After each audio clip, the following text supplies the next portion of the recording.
In 1997, a quiet estate in rural Rhode Island became the scene of a chilling discovery. Two new homeowners, investigating a foul odor and an overflowing septic system, opened the underground tank expecting a plumbing issue. Instead, a skull bobbed up in the murky water, and these remains were soon identified as those of Cam Lyman, a multimillionaire dog breeder who had vanished a decade earlier. Cam Lyman was born in 1932 into a prominent Boston family, though his path in life was anything but usual. The Lymans were old money aristocrats who had been established since the 18th century. Cam shared his father's passion for purebred dogs, especially Clumber Spaniels, and became a highly respected breeder and exhibitor in the dog show circuit. By all accounts, Cam was talented yet reclusive, preferring the company of his dozens of prize-winning dogs over people. He never married or had children, and instead, his dozens of show-quality spaniels were his pride and joy. In the 1970s, after his parents passed away, Cam retreated from society almost completely, only communicating with friends from the dog world. After his parents had passed, Cam publicly transitioned to a male identity, though reports suggest his few friends had known this for years. This decision appears to have further alienated him from his aristocratic friends, who already saw him as an unusual and eccentric figure who didn't fit into high society. At around 6 feet tall with a mustache, short-cropped hair, and tweed jackets, Cam cut a distinctly masculine figure, and by 1985, he had legally changed his name. Despite a significant inheritance and a multi-million-dollar trust fund, Cam lived in a way contemporary reports called relatively modestly on a 40-acre estate in Hopkinton, Rhode Island. And I assure you that the words relatively are doing some heavy lifting here, since to me it looked like he was living large. He built a high stockade fence around his house and installed no trespassing signs, deterring visitors. Cam's daily life revolved around his kennel of dogs and feeding, grooming, and training them for competition. While he was rich in dog companions, his human friends were few, and mostly also drawn from the same upper-class background. However, one person managed to enter Cam's insulated world: George O'Neill, a fellow dog enthusiast. Cam met George around 1981 at dog shows, and by 1984, he had hired O'Neill as a caretaker and assistant. George helped manage the estate, pay bills, and drive Cam to dog events.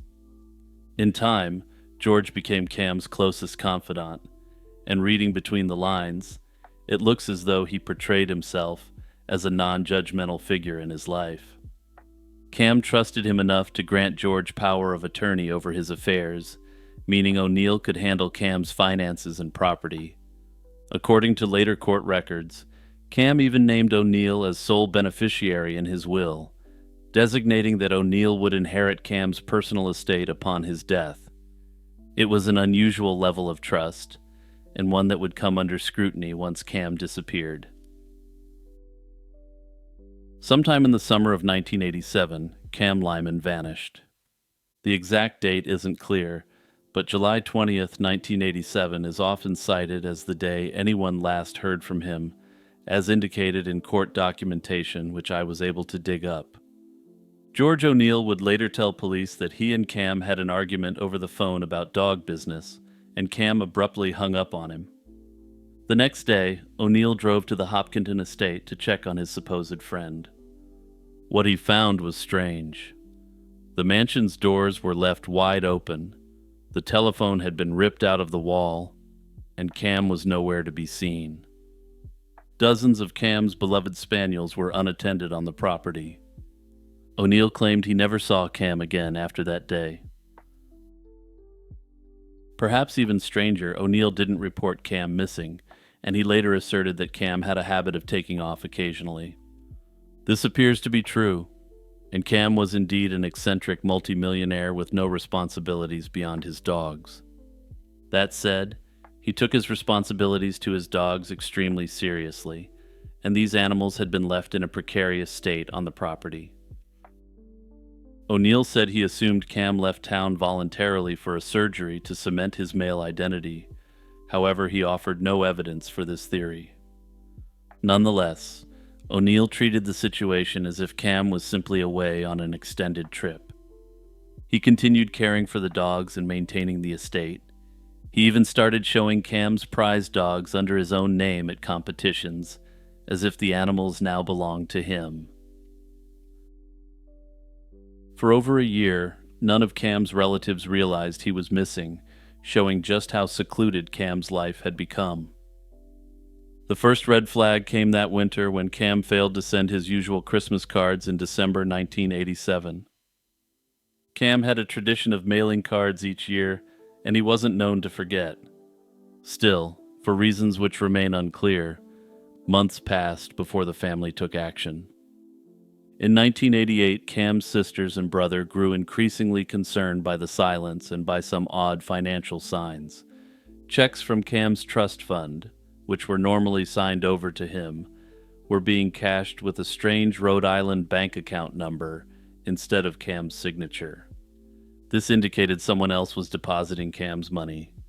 By December 1988, nearly 18 months after Cam's disappearance, the Lyman family finally contacted the Hopkinton police and filed a missing person report. They also alerted the law firm managing the Lyman family trust that something was very wrong.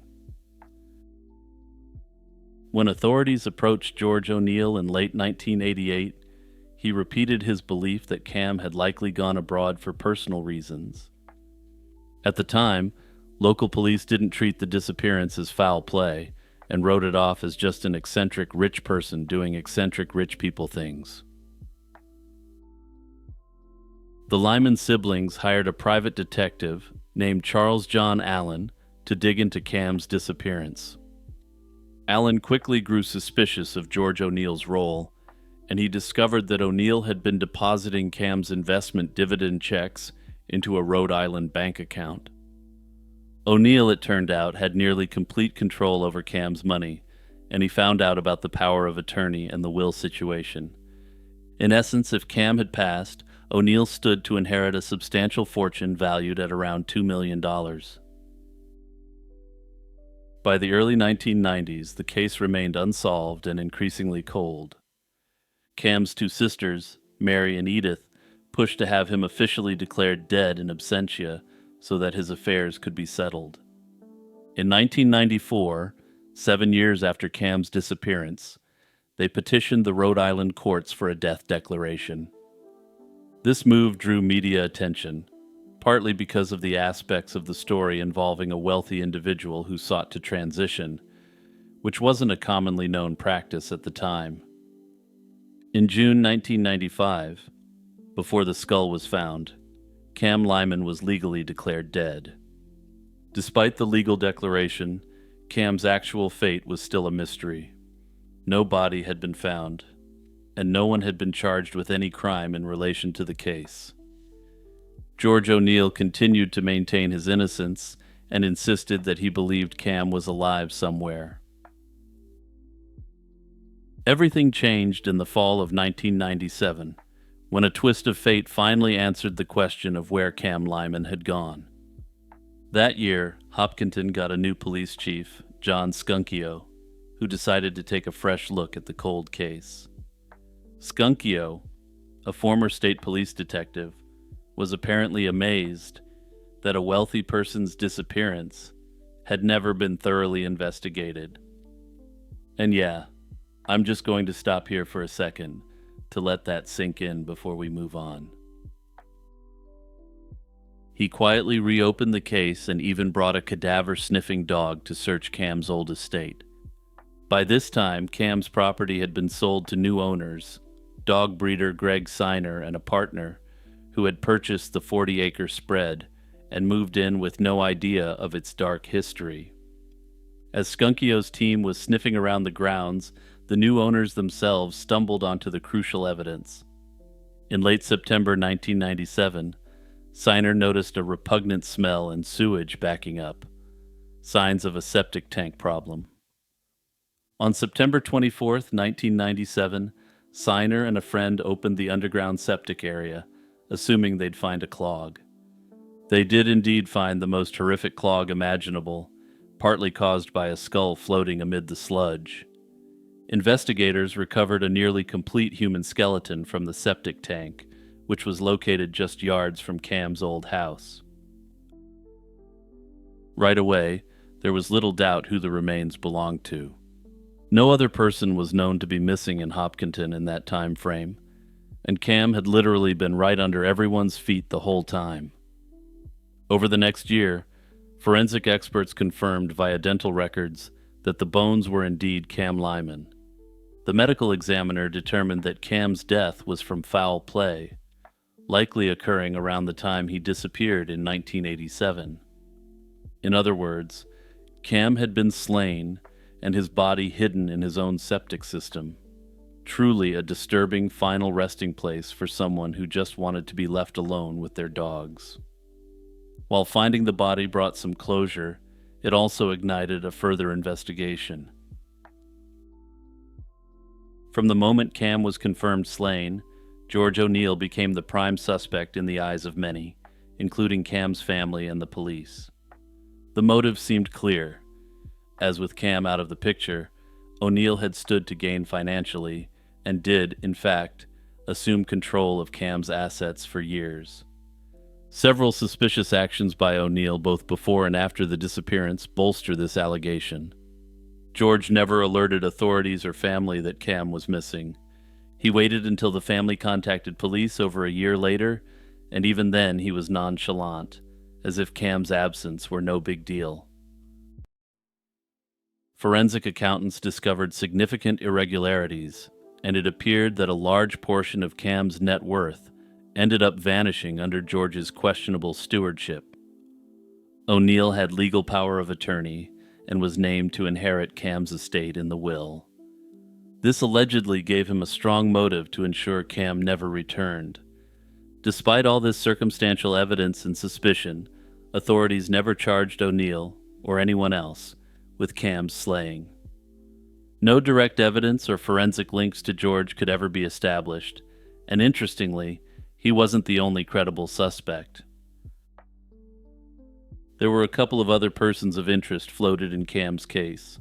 One was Bob Regasta, Cam's attorney and co-trustee of the Lyman Trust alongside O'Neill.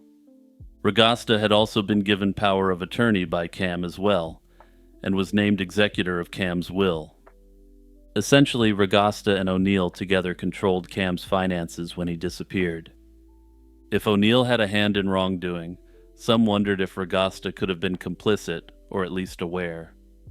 However, no concrete evidence tying Regasta to the disappearance ever surfaced publicly.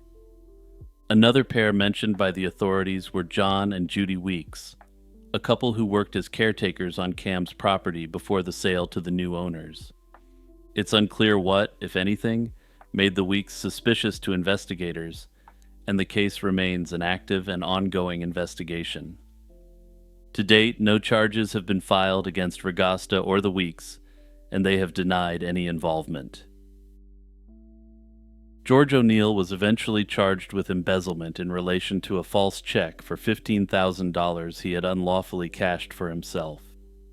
All of the other financial irregularities appear to have simply been chalked up to poor management rather than malice. At any rate, George eventually pleaded guilty to the embezzlement and was given 1-year probation. George O'Neill would die in 2011 without ever revealing any further information about the slaying of Cam Lyman, if he knew anything at all. Anyway, obviously theories about Cam Lyman's passing have centered on the people closest to him, and the most obvious suspect has always been George O'Neill. Still, the theory that O'Neill ended Cam is built almost entirely on inference. There's no forensic evidence linking him to the remains, no eyewitnesses, and no confession. Other figures in Cam's life were mentioned as possible suspects, though nothing concrete tied them to the crime either. The truth is that Cam was reclusive, wealthy, and surprisingly vulnerable and isolated, which meant multiple people may have had reasons to take advantage of him. Given the fact that no functional investigation started until almost a decade later, we may never know who else stood to benefit. Hey everyone, Jimmy reminding you to like and subscribe and to tap the notification bell and turn on all notifications. I've been getting a lot of people complaining to me lately that they haven't seen my latest videos, and clicking the notification bell solves this issue. Also remember, if you want to take your support for my content to the next level, consider joining up with the YouTube channel membership or on Patreon for as little as $1 a month. It was supposed to be a night of birthday celebrations under the stars. In late May 2011, 20-year-old Madison Scott, better known to her friends as Maddie, joined dozens of friends for a camping party at Hogsback Lake. This is a secluded camping site about 10 miles south of Vanderhoof in British Columbia, Canada. By the end of that weekend, Maddie had vanished without a trace, and her pickup truck and tent were found abandoned at the campsite, but she was nowhere to be seen. The baffling disappearance of this vibrant young woman would grip her community for over a decade, until an astonishing break in 2023 finally brought even more questions. On the evening of May 27, 2011, Madison Scott headed out to Hogsback Lake with friends to celebrate a birthday at a popular camping spot. The lake was a peaceful, wooded area with a small campground, and normally a great place for a weekend party around a bonfire.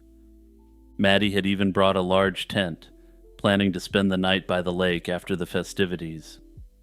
At some point after midnight, most of the group decided to pack up and leave. A friend offered Maddie a ride home, but Maddie chose to stay in camp, intending to sleep in her tent by the lakeshore. By around 3 o'clock on the morning of May 28th, witnesses recalled that Maddie was last seen still at the campsite, now essentially alone, as others departed in vehicles. What happened in the dark, early morning hours after 3 remains a mystery. Another friend swung by the site around 8:30 the next morning to pick up some belongings and noticed Maddie's tent unzipped and her things scattered, but no sign of Maddie herself. At the time, no immediate alarm was raised, as it was possible Maddie had woken up and left the area for a bit. However, when the entire Saturday passed with no word from Maddie, her family grew concerned. By Sunday, May 29th, Madison's parents drove out to Hogsback Lake to check on her. What they found sent a chill down their spines. Maddie's blue tent was collapsed flat on the ground, and her gray pickup truck was still parked there. It was locked and contained her purse and other personal items which she absolutely never would have willingly left behind. Yet Maddie was gone, and after searching the immediate area and calling out for her with no result, her mother phoned the Royal Canadian Mounted Police. Now, despite their questionable reputation, it appears they actually conducted a very thorough search here, as you'll see in a moment. Investigators and volunteers launched an intensive search operation almost immediately. The fact that Maddie hadn't contacted anyone all weekend was completely out of character, so police treated the situation as suspicious from the start. Over the following days and weeks, hundreds of people combed through the rough terrain around Hogsback Lake, looking for any trace of the young woman. Search teams scoured the woods on foot and on horseback, while helicopters equipped with infrared cameras flew over the area. Divers plunged into the lake's cold, clear waters, and dogs sniffed through the surrounding brush. Despite the exhaustive efforts, not a single definitive clue turned up in those early searches. There were no footprints leading away from the campsite, no signs of a struggle, and no biological or physical evidence indicating what had happened. In the absence of answers, Maddie's family and the town of Vanderhoof refused to let her case fade. One complicating factor in the investigation occurred just one day after Maddie went missing. On the Saturday night, Completely unaware of the soon-to-be unfolding tragedy, something would happen which would potentially destroy a significant amount of evidence. As many as 150 new people showed up to socialize at the lake that night, and they seemed to have held a pretty wild party. Importantly, just so the timeline is clear, this was before Maddie was reported missing, and these weren't people partying in an area of an ongoing investigation. During this gathering, someone reportedly came across Maddie's tent, and not realizing its significance, ended up flattening or tripping over it. By the time police formally processed the scene, any footprints or subtle evidence around the site may have been trampled by this unrelated party. Investigators did identify and question the individual who collapsed the tent, but nothing useful came of it.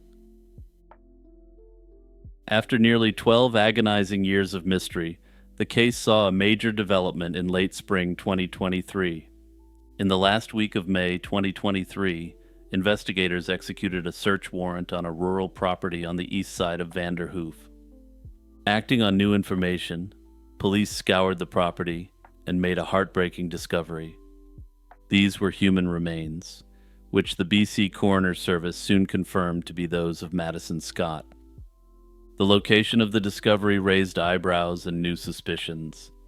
The rural property where Madison's remains were recovered was just over a mile from Hogsback Lake, not far from where she vanished.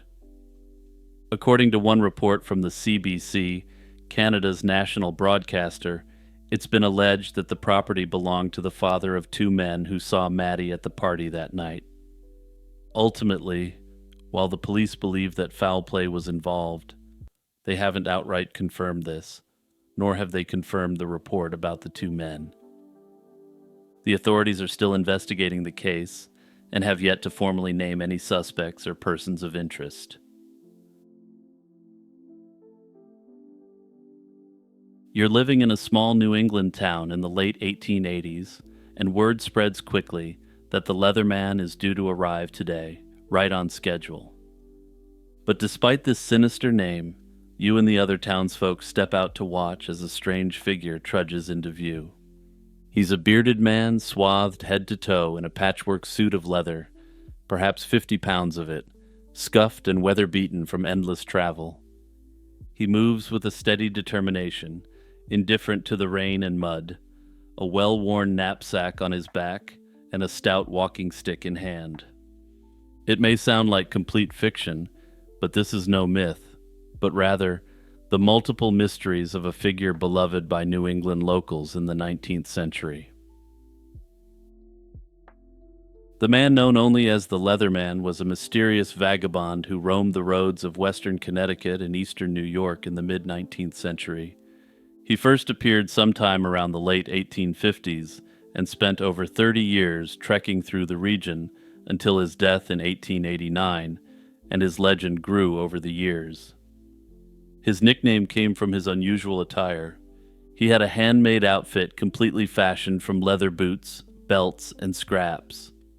By all accounts, he was a quiet, harmless wanderer who rarely spoke more than a grunt or a polite thank you. Yet despite how odd he was, he became a welcomed sight in many communities, despite his rough appearance, and he was treated with great respect. In fact, he was so respected that towns along his route would eventually pass laws to protect him and stop anyone from interfering with him. Of the Leatherman's personal life, his real name, origins, and motives, little is known for certain. He never explained himself, and the few times people tried to ask, he would abruptly end the conversation or simply wander off. Locals observed that he spoke in broken English but was fluent in French, leading to speculation he was of French or French-Canadian origin. He also steadfastly refused to eat meat on Fridays, strongly hinting at a Roman Catholic background, which I'll be discussing more in a bit, since I have a theory about this. Notably, when he perished, he was found with a French-language prayer book, which unfortunately doesn't appear to have been preserved. While this confirmed that he was indeed a French speaker, the prayer book could have given clues as to whether he was French-Canadian or from France itself. What made the Leatherman truly extraordinary was the regularity of his travels. He walked an enormous circular route of roughly 365 miles, visiting a loop of about 41 towns in Connecticut and New York in sequence. Incredibly, he would complete the entire circuit in about 34 days, almost like clockwork, then start all over again. By the late 1870s, locals had long noticed this pattern, and one newspaper even took to publishing his schedule for anyone who wanted to come see and greet him. He typically traveled on foot and alone, covering an average of around 10 to 11 miles a day to keep on schedule. Wherever he went, the Leatherman had favorite stopping points, and he would stop at particular farmhouses where he would receive food free of charge. However, he wouldn't stay overnight, even when he was offered a warm place to stay, and the reasons for this are unknown. And it's not as though people weren't offering, especially by the 1880s, when he had become a fixture of the communities he was traveling through. Unlike other travelers of the era who sought out barns or shelters, the Leatherman almost always slept outdoors. He typically slept in caves, rock shelters, or hollowed-out spaces along his route. These spots became known locally as Leatherman's Caves, and many can still be found today bearing that name. During brutal winter weather, he would build fires at a cave entrance to warm the interior, and he somehow survived infamous storms of the period. Despite years of sleeping rough through New England winters, by the end of his life he hadn't lost a single finger or toe to frostbite, a testament to his survival skills. This has also been cited as evidence that the Leatherman wasn't someone who didn't have his wits about him. Had he not been extremely proficient in his ability to survive, he wouldn't have made it under these conditions. Although the Leatherman lived apart from society, he was no hermit. In fact, many communities along his route developed an affectionate relationship with the wandering leather-clad man. He never begged outright, but residents knew he relied on their hospitality for sustenance. As his expected day approached, kind families would bake extra bread or pies and set aside coffee for the Leatherman's customary visit. He typically took his meals on the porch or doorstep, rarely coming inside. If invited indoors, he preferred to sit near the door and would often eat quickly and depart, as if eager to stay on schedule. Despite his grizzled, dirty appearance, people were not afraid of him, and he was unfailingly courteous in his own way and seemed content with what little he had. Legally, the late 19th century was not a friendly time for vagrants. Connecticut even passed a strict law in 1879 that allowed police to arrest and jail any homeless wanderers. Remarkably, the Leatherman was held in such regard that at least 10 Connecticut towns passed local ordinances specifically exempting him from the law. He was never arrested, even though officially he was committing a crime by wandering his circuit.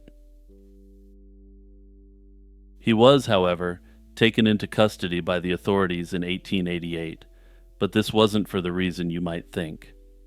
The Leatherman's health was very visibly declining, and the people and the authorities became worried that there was something wrong with him. He was examined at a hospital in Hartford and found to be sane, but highly eccentric, and he refused any further treatment for ongoing medical issues, which I'll discuss shortly.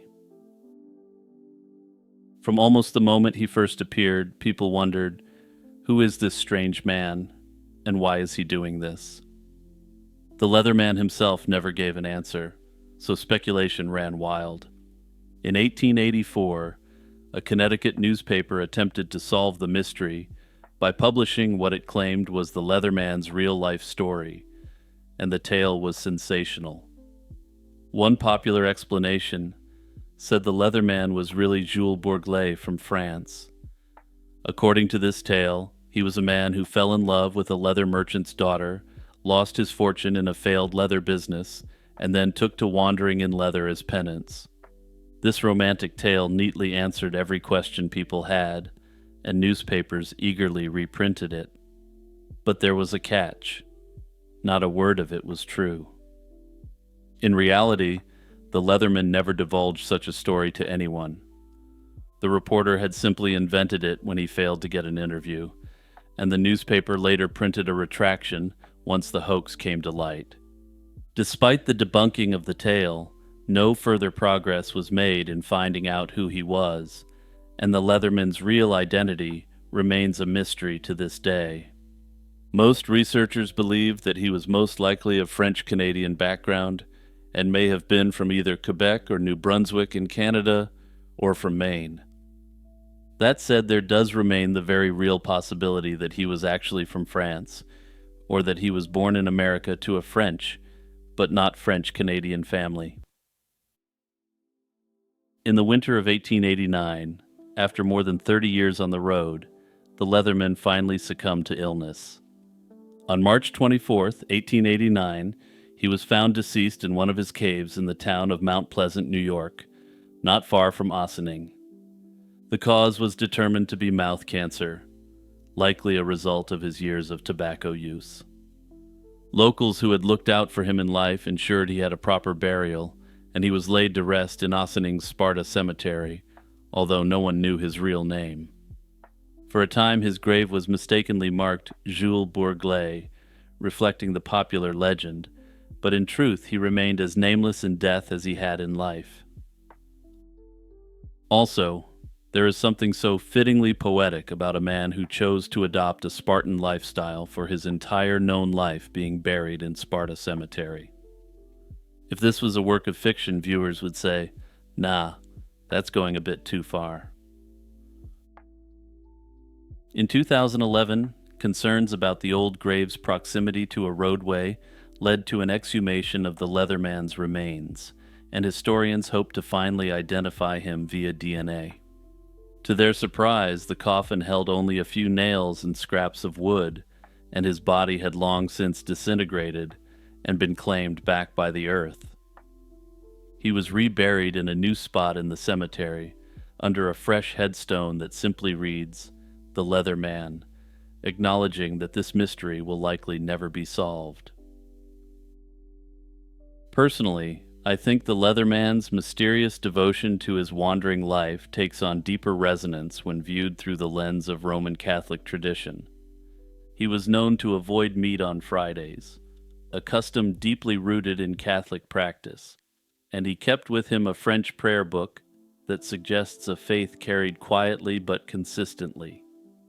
In Catholic history, pilgrimage has long served as an outward expression of inner penance, a way for the devout to atone for sins or seek spiritual renewal. These journeys are marked by hardship and repetition, as well as the renunciation of worldly comforts. For instance, for high nobles to atone in medieval times, they would wear the clothing of beggars and walk barefooted to a holy site and seek forgiveness for whatever they did. Seen this way, his 365-mile loop through Connecticut and New York wasn't just the path of a drifter. It might have been his own private pilgrimage to atone for some unknown act. Each step could have carried the weight of contrition, his leather garb both armor against the elements, and perhaps a symbolic reminder of the burden he chose to bear. His refusal of comfort, his preference for sleeping in caves, and his commitment to an almost monastic silence resonate with traditions of asceticism. Whether or not he consciously framed it in these terms, we have strong evidence he came from this religious tradition, and the Leatherman's life mirrored the age-old image of the penitent pilgrim. In this view, he was a lone traveler walking endlessly, caught between the earthly and the spiritual, seeking not an earthly destination, but some quiet reconciliation between himself and God. In the end, why the Leatherman felt the need to wander and who he was remain a genuine, unsolved historical mystery. On a cool October evening in 1983, 19-year-old Patty Osborne stepped out of a Seattle motel and into the neon glow of Aurora Avenue. She told her quote unquote boyfriend she was heading to meet a man at a nearby restaurant, a quote unquote date arranged by phone. She never made it to that meeting, and Patty vanished without a trace into the night. In a city already on edge from a string of grisly attacks targeting young women, Patty's disappearance would soon become part of one of the most notorious cases in American history. Patty Osborne's life hadn't been easy to say the least, and she grew up in a very rough household. Born in 1964, she grew up in Washington state, and by her teenage years struggled with substance use and frequent trouble with the law. At just 17, Patty left her family home for good and drifted into life on the streets of Seattle, where she became involved in illicit work to survive. Despite the hardships and risky lifestyle, Patty remained in contact with her mother, Patricia Muse. She never let a holiday or birthday pass without a phone call home, a reassurance that she was still alive and thinking of her family. Concerned and unable to reach her daughter, Patty's family feared the worst as the fall of 1983 dragged on. On October 28, 1983, Patty was last seen along Seattle's North Aurora Avenue, an area dotted with motels and known strolls for this sort of paid work. She had been staying with a man described as her boyfriend at a motel on North 115th Street in Aurora.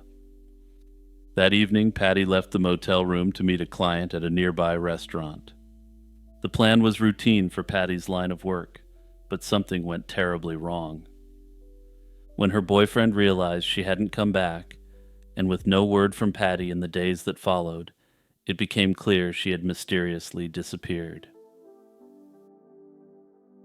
Patty's disappearance didn't happen in isolation, and Seattle was in the grip of fear during late 1983, as dozens of young women were going missing or turning up deceased.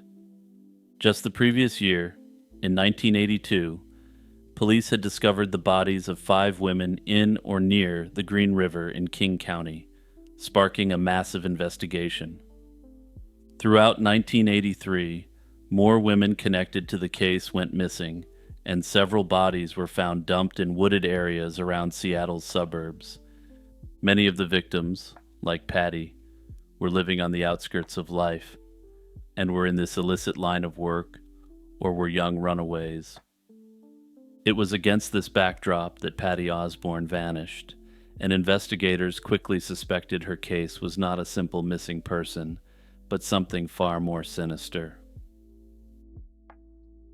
Within months of Patty's disappearance, law enforcement added her name to the growing list of women believed to have been slain by the then still unidentified Gary Ridgway.